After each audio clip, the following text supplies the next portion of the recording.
So I've been making videos now, quite a few, for a little while. I've been trying to do one video for about the last month. If you've been watching them, you know that I have some different opinions than a lot of people on certain topics. If you've enjoyed those opinions, if you find truth in them, or you just like what I have to say, you may be interested in some of the books that I've written so far. The first book I wrote is called The Rambles of a Wandering Priest, and this was the first collection of rambles or blog posts that I wrote. This one is available from Westbow Press. You can get it on Amazon. There's this one, Scientific Possibilities of Biblical Truths. Now this one explores just that, and I'll read the back for you. One of the biggest criticisms about many biblical stories is that they are entirely miraculous or scientifically impossible. For some, this is just a matter of faith that God can make the impossible happen. For others, such accounts and concepts as presented in the Bible are serious obstacles to accepting what its narratives and letters say without any seriousness. In this short work, I am going to attempt to present a few cases of the miraculous as found in the Bible, and to demonstrate that they are, in fact, possible, according to a modern understanding of science. Notice I said possible, not probable. There is a vast gulf between these two concepts, and it is in this gulf that I believe we find the truly miraculous. I'm not a scientist. I'm a theologian, amateur linguist, and something of a biblical scholar in my own right. Everything which is presented here has been put together from the pieces and findings of the work of others far more capable and qualified than myself. In the end, I hope to inspire more research into these possibilities and probabilities, and for others to take up the challenge of putting all the pieces and data together, and not just that which confirms their current biases. That's this one.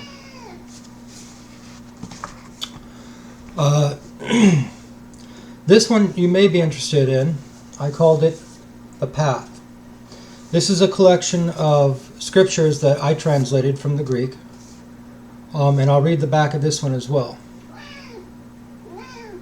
The purpose of this book is to put in the hands of the seeker, the nascent Christian, or the person who has deconstructed but doesn't feel right leaving Jesus Christ altogether, a volume of scriptures which is as honest as possible about what the texts actually say and mean without the theologically biased Christianese renderings. Within this volume you will find an abridgment of essential scriptures compiled from across the New Testament, the Old Testament, including deuterocanonical books, the early church fathers, and the discourses of Epictetus rendered from the original languages, as much as possible with the flavor of the original languages, as much as possible with the flavor of the worldview, cultures, and languages that produced them. In addition, you will find essays meant to instruct on what following the path of Jesus Christ really means in the light of what the texts actually say. All the scriptural texts have been carefully chosen, translated, edited, and placed in a sequence meant to be the most helpful to the purpose of living as he taught and walking as he walked as a disciple. All texts regarding prophecy, things pertaining personally to the author in question, or texts addressing situations specific to the culture or time have been held back. It is my hope that this volume will be useful for anyone seeking a more productive, honest, and useful practice of the path of Jesus Christ. That's this one. I've written several other books, mostly compilations of my blog posts, my rambles. Those are also available on Amazon. All of these are available on Amazon. And then I've also written several novels. This one you may be interested in, if you're a fantasy buff. This is called Lightborn, an epic fantasy tale of Messiah. And I'll read the back of this one too. What if Jesus Christ had been born in an epic fantasy world of knights, elves, orcs, and magic? 20 years before, a powerful necromancer was defeated by the combined forces of the world of Gaetera, but not before leaving a nation and a people shattered and cursed with a living death. At the same time, a young woman, acolyte of the divine light, gives birth to a son without a father in her convent cloister. Years later, a young unknown human man called Isa appears within the borders of the fallen kingdom, devastated by war and necromancy, preaching compassion and mercy on those who have been abandoned and cast off by the rest of the world as monsters and abominations. Rumors then begin to spread of feats of healing and miracles impossible even for the most powerful of those trained as priests or those trained in the arcane magical arts. As Isa's controversial teachings challenge old prejudices and unresolved conflicts, he draws the attention of monarchs and commoners alike as everyone begins to ask the question, who is Isa?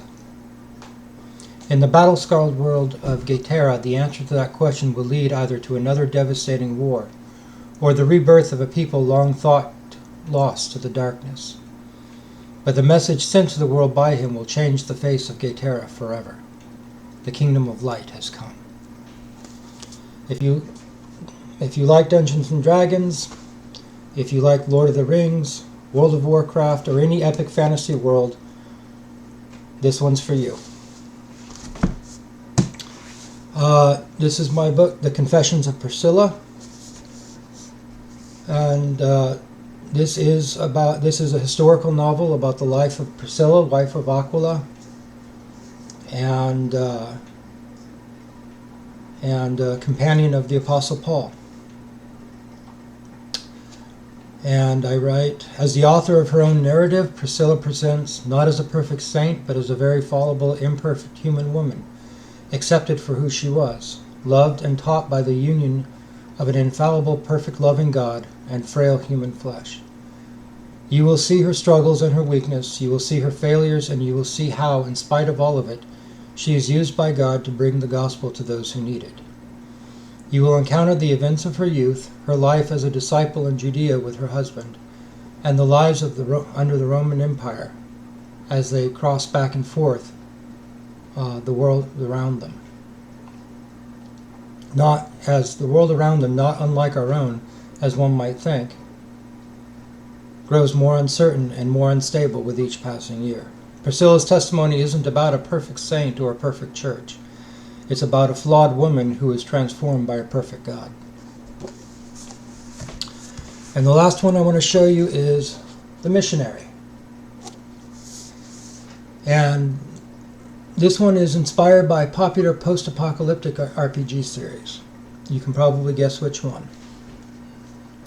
The Missionary follows the journey of Jeremiah Smith, a pastor and former missionary in the year 2254, over 200 years after multiple apocalypses, nuclear, viral, civil war, and climate, have decimated and changed the earth, and America in particular. Jeremiah is the descendant of those sealed within Cheyenne Mountains complex when the bombs fell. In his journey across Western America and back, Jeremiah must confront his perceived failure as a missionary and become an involuntary ambassador to the newly contacted Republic of California to determine if they're on the level about why they want Cheyenne Mountains' help. Suffering catastrophe at the outset, all he wants to do is return home to his family and keep his promise to his eldest daughter when he is caught up in post-apocalyptic politics, espionage, and the remnants of a civil war which refuses to end. So, if you like the post-apocalypse dystopia genre, this one's for you. I also have a blog called The Rambles of a Wandering Priest. And if you're into fan fiction, I'm on fanfiction.net and Archive of Our Own. I've written about 12 fan fiction novels. My most popular right now is The Chronicles of Narnia, The Western Darkness, which is a crossover between The Lord of the Rings and Chronicles of Narnia. I've also written straight up Lord of the Rings fan fiction called Lord of the Rings, Shadows of the Past. I've written crossovers between Star Trek, Star Wars, and Stargate. I've written Legend of Zelda crossovers. So there's pretty much something for almost any fandom there. So give it a check out. I'm going to post links for some of this stuff in the description. Have a great day.